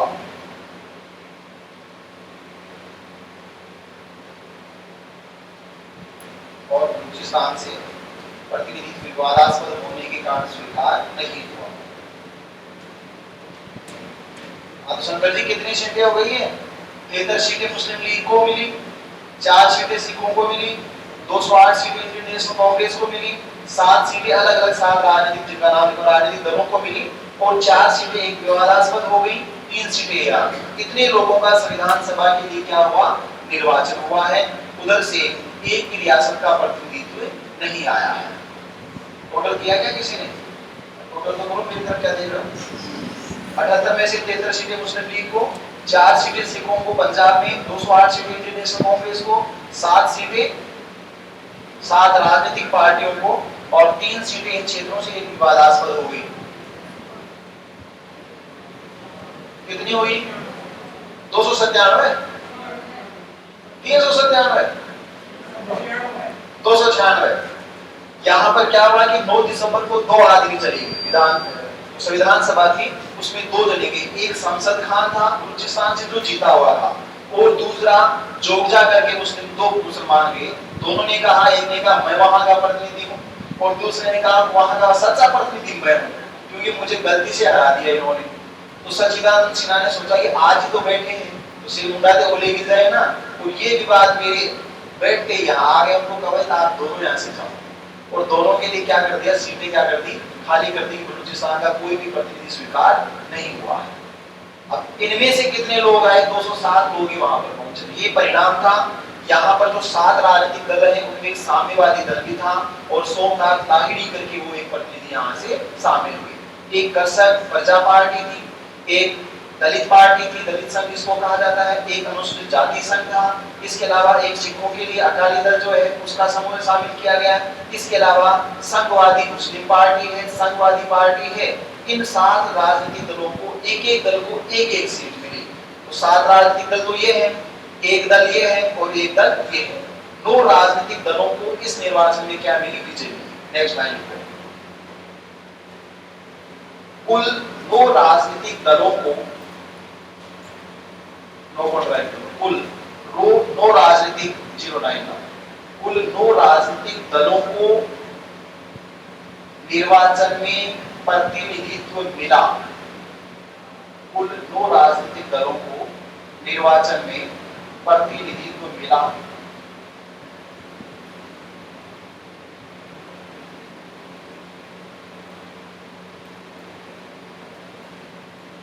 नेक्स्ट लाइन देखिए, इतना इनमें से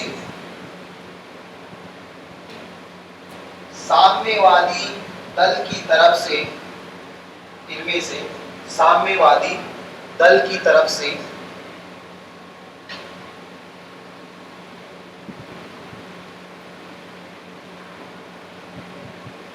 इनमें से ये याद रखना है, साम्यवादी दल की तरफ से सोमनाथ लाहिड़ी, अंडरलाइन कर दो।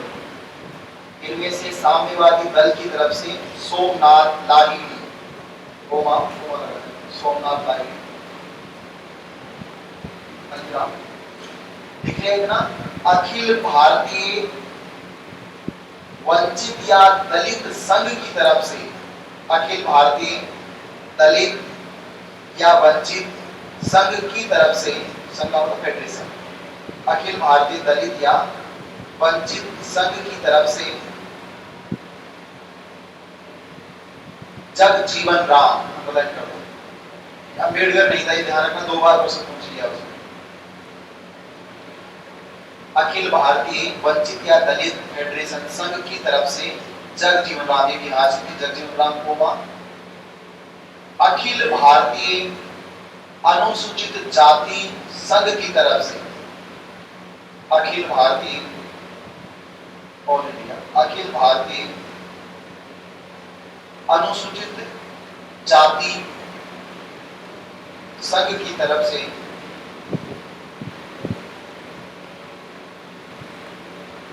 डॉक्टर अंबेडकर ने प्रतिनिधित्व किया। अखिल भारतीय अनुसूचित जाति संघ या फेडरेशन की तरफ से डॉक्टर अंबेडकर ने प्रतिनिधित्व किया। एक बार रिपीट कर देता हूं। इनमें से साम्यवादी दल की तरफ से सोमनाथ लाहिड़ी, ये बंगाल से थे। अखिल भारतीय वंचित या दलित फेडरेशन या संघ की तरफ से जगजीवन राम बिहार से थे। और अखिल भारतीय अनुसूचित जाति संघ की तरफ से डॉक्टर बी आर अम्बेडकर, ये बंगाल से। ये आपको अलग अलग ध्यान रखना है कि अनुसूचित जनजाति का प्रतिनिधित्व नहीं, अनुसूचित जाति का प्रतिनिधित्व है, उसका प्रतिनिधित्व अम्बेडकर ने किया। और जो अनुसूचित जातियों के लिए संघ बना हुआ था, जिसको डिफरेंट क्लास सोसाइटी कहा जाता है, फेडरेशन कहा जाता है, all India different class federation, उसका प्रतिनिधित्व बाबू जगजीवन राम ने किया, जो कि अंतरिम सरकार में लेबर मिनिस्टर थे, श्रम मंत्री थे। ये आपको ध्यान रखना, मजदूर मंत्री जिसको कहा जा सकता है। तो सात में से सबसे जो महत्वपूर्ण थे 3 प्रतिनिधित्व आपको ध्यान रखना है। Next line. इस निर्वाचन में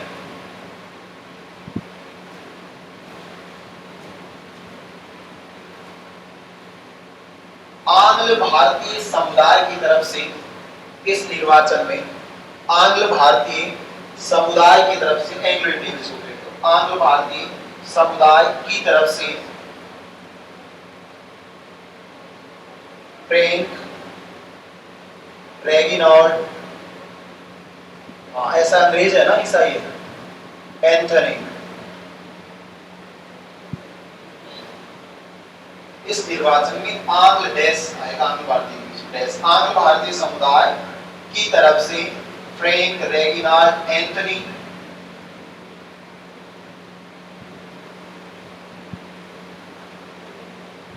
महिला संघ की तरफ से हंसा मेहता,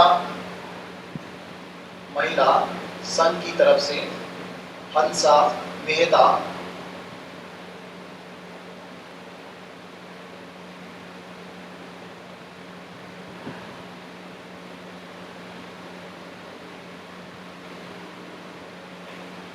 हिंदू महासभा की तरफ से श्यामा प्रसाद मुखर्जी,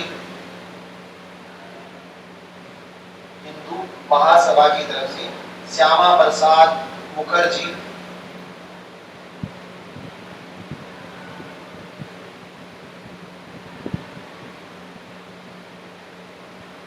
हिंदू महासभा की तरफ से श्यामा प्रसाद मुखर्जी, को पढ़ा सकता है इस समय, श्यामा प्रसाद मुखर्जी। और अखिल भारतीय मुस्लिम लीग की तरफ से मोहम्मद अली जिन्ना, और अखिल भारतीय मुस्लिम लीग का पूरा नाम था, और अखिल भारतीय मुस्लिम लीग को अंडरलाइन करो, अखिल भारतीय मुस्लिम लीग की तरफ से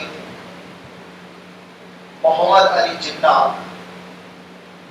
पोस्टर में लिखे ना, पंजाब प्रांत से, अखिल भारतीय मुस्लिम लीग की तरफ से मोहम्मद अली जिन्ना, पोस्टर लिखो पंजाब प्रांत से, पोस्टर पर निर्वाचित हुए।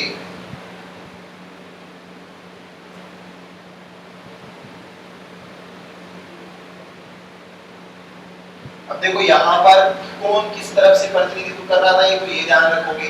दूसरा, इसके अलावा ये भी पूछा जाता है कि कौन सा महत्वपूर्ण, तो 3 महत्वपूर्ण आदमी ऐसे थे जिन्होंने संविधान सभा के चुनाव में भाग ही नहीं लिया। नंबर 1 पर महात्मा गांधी था। जब ये चुनाव चल रहे थे अगस्त 1946 में, तब महात्मा गांधी नोआखली पश्चिम बंगाल में क्या कर रहे थे, सांप्रदायिक दंगों को रोकने की कोशिश कर रहे थे। यानी कि मध्य अगस्त और मध्य अक्टूबर तक दंगे हो चुके थे बड़े स्तर पर। उसके बाद वो उसकी अंतिम पराकाष्ठा थी, उन्होंने भाग नहीं लिया। एक दूसरे जयप्रकाश नारायण जो कि समाजशास्त्री थे, उन्होंने भाग नहीं लिया। इसके अलावा एक घनिष्ठ तो समाजवादी विचारक थे और जिन्होंने अनेक समझौते में तो भाग लिया, लेकिन संविधान सभा के निर्वाचन में भाग नहीं लिया। तेज बहादुर संप्रू का नाम हम सुना होगा, 2 में जयकर और संप्रू जयकर ने भाग लिया, जीत गए। तेज बहादुर संप्रू ने भी भाग लेने से इनकार कर दिया। 3 लोगों ने इच्छा से भाग लेना स्वीकार नहीं किया। देखो इनका नाम महात्मा गांधी,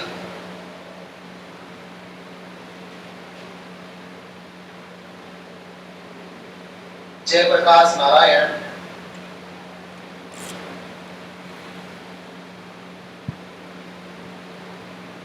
और तेज बहादुर संप्रू ने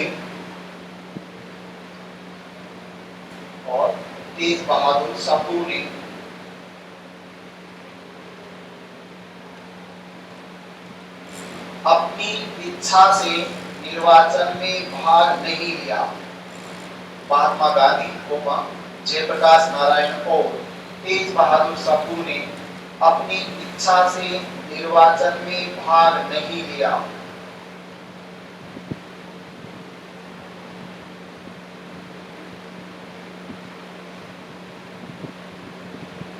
नेक्स्ट है, देखो ऐसे तो जो मुस्लिम लीग है उसको 78 में से 73 सीटें मिल गई, अपने हिसाब से तो बहुमत मिल गया। अब टोटल में उसने जब निर्वाचन नहीं हुआ तब तक कोई समस्या नहीं थी, जब निर्वाचन हो गए तो उसको ये ऐसे लगने लग गया कि कांग्रेस की तरफ से कितने आदमी जीत गए, 208 जीत गए, बाकी तो था ही। अब उसने देखा कि कोई निर्णय करना हो तो बहुमत किसके पास है, 300 आदमी भी रहेंगे ना, 389 की तो भी 200 आदमी तो एक तरफ ही हो गए, आपके पास तो 189 बचे, सबको मिला लोगे तो भी। तो मोहम्मद अली जिन्ना को लगा कि अपने तो है ना, ऐसे को 78 में से 73 जीते, सारी सीटें जीत ली हकीकत में। तो इसका मतलब मुसलमान मोहम्मद अली जिन्ना को बहुत ज्यादा पसंद करते थे, मुस्लिम लीग को बहुत ज्यादा पसंद करते थे, वास्तविकता है, इसीलिए तो इतना रिजल्ट मिला, वरना तो मिलना ही नहीं चाहिए हिसाब से। तो परंतु मुसलमान वास्तव में चाह रहे थे कि उनके लिए अलग देश बने, इसलिए उन्होंने अपने प्रतिनिधियों को जिताया और वहां पर पहुंच गए। और इंडियन नेशनल कांग्रेस से सिर्फ 4 मुसलमान जीते, बाकी जीते ही नहीं।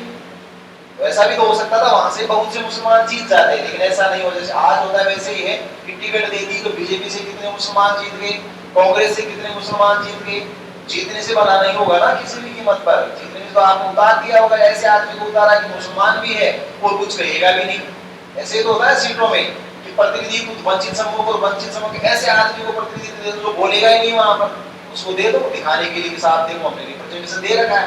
ऐसे आदमी को दिया ना जो मूर्ति है, उसका क्या करें हम, यही तो अच्छे लोगों को तो आने नहीं देंगे ना, जो बोलने वाला उसको वैसे टिकट ही नहीं देंगे, जीतेगा कहां से, जीतता भी नहीं है।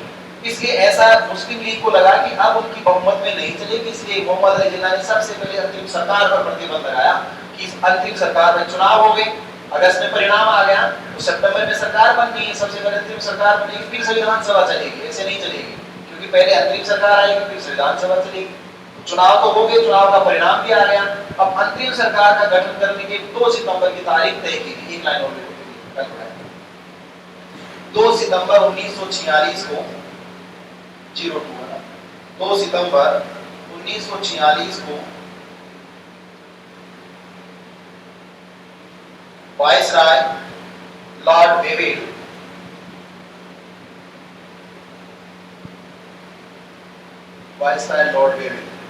और उसके पोस्टर में लिख दो, जनवरी 1944 से मार्च 1947 तक, अंडरलाइन कर दो, पोस्टर में लिख दो जनवरी 1944 से मार्च 1947 तक। मार्च में आ गया था मॉनिटर, इसलिए रखना है कि संविधान सभा की पहली बैठक के लिए औपचारिक अध्यक्ष कौन था, लॉर्ड वेवेल था। लॉर्ड वेवेल के कहने से एचपीआई ने क्या किया है, इनविटेशन भेजा। एक वर्ष बहुत पूछा गया 2021 में, बी.एन. राव की नियुक्ति किसने की। बी.एन. राव जो था संविधान सभा का संवैधानिक सलाहकार था, जो आगे बढ़ाएंगे, लेकिन वह संविधान सभा का सदस्य नहीं था, लेकिन वह संविधान सभा में हमेशा बैठता था। ऐसे संविधान सभा के सलाहकार को नियुक्त किसने किया, अध्यक्ष वो नियुक्त कर नहीं सकते, मनोनीत कर सकते हैं, ऐसा भी सदस्य के रूप में करे मनोनीत, लेकिन लॉर्ड वेवेल ने क्या किया है, इसका मनोनीत किया। तो प्रश्न पूछा गया कि संविधान सभा के सलाहकार बी.एन. राव की नियुक्ति किसने की, लॉर्ड वेवेल ने की, और ये नियुक्ति संविधान सभा की तारीख से बहुत पहले ही कर दी है। इसका मतलब बी एन राव को पहले अपॉइंट कर दिया गया। बी एन राव को आईएएस भी था, अखिल भारतीय सेवाओं में काम भी कर रहा था, यूनियन सब जगह प्रतिनिधित्व किया, उसको अपॉइंट किया गया फ्री ऑफ कॉस्ट। ये पैसा नहीं लेगा, चुनाव में भाग नहीं लेगा, संविधान सभा का सदस्य नहीं होगा, परंतु ट्रांसक्रिप्ट लिखने का सारा काम कौन करेगा? B N Rao. जो बी एन राव ने लिखा वो ड्राफ्ट किसको दिया गया था? अम्बेडकर को दिया गया था, जिसमें 315 अनुच्छेद थे और अनुसूचियां थी। फिर उसके बाद अम्बेडकर को जो ड्राफ्ट दिया गया, अम्बेडकर ने उसमें चेंज किया। उसको अम्बेडकर को जो ड्राफ्ट दिया गया वो तो 29 अगस्त 1947 को दिया गया था। तब तक अधिकांश विधाओं का काम हो चुका था। उसके बाद में अम्बेडकर और अम्बेडकर के 6 लोगों ने क्या किया, उसमें जो भी आगे बढ़ाना, कम करना, संशोधन करना, वो सारी उपबंध उसने की। इसलिए अम्बेडकर ने बाद में कहा था कि जो भी है, जो हमारा संविधान जो मिला हुआ है उसमें मैंने ये देखा कि कौन से अच्छे उपबंध छूट के वो हमने वो मिला दिए।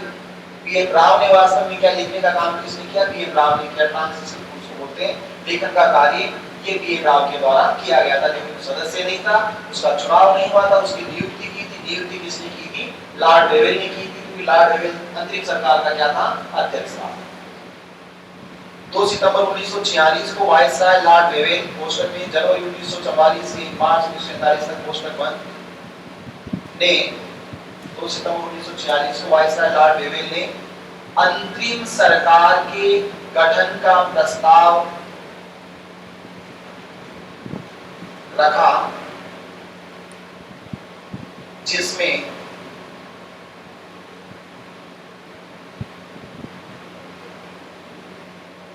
अध्यक्ष के रूप में वायसराय, 2 सितंबर 1946 को वायसराय लॉर्ड वेवेल ने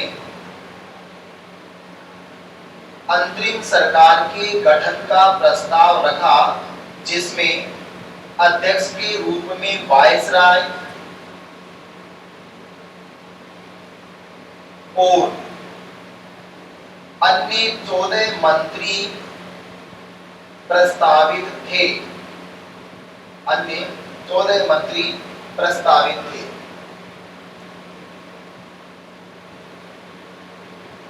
इसका मतलब टोटल कितने थे? 15 थे। ध्यान रखोगे, वायसराय के अलावा कितने थे? 14 थे। इसमें से वायसराय तो प्रेसिडेंट बन गया और उसने जवाहरलाल नेहरू को क्या बना दिया?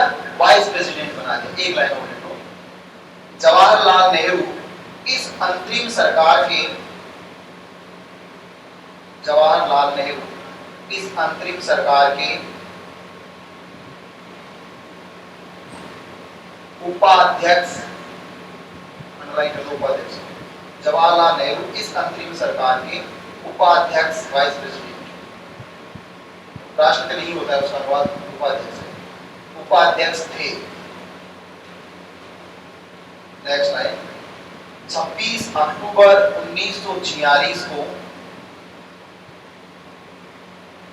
26 अक्टूबर 1946 को पुनर्गठित अंतरिम सरकार में